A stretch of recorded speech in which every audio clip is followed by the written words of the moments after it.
Welcome to Winebow Cocktail Minute. Today we're making a riff on a corpse survivor. We're going to start with 3/4 ounces of Kübler Absinthe,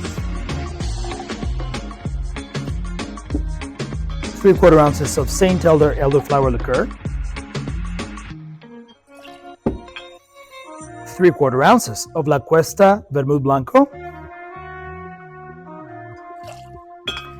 and 1/4 ounce of Nàdar Gin. We're going to finish with 3/4 ounces of lemon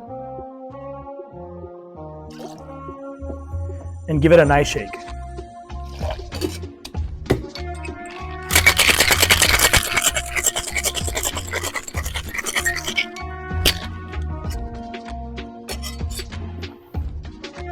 You're going to strain into a champagne glass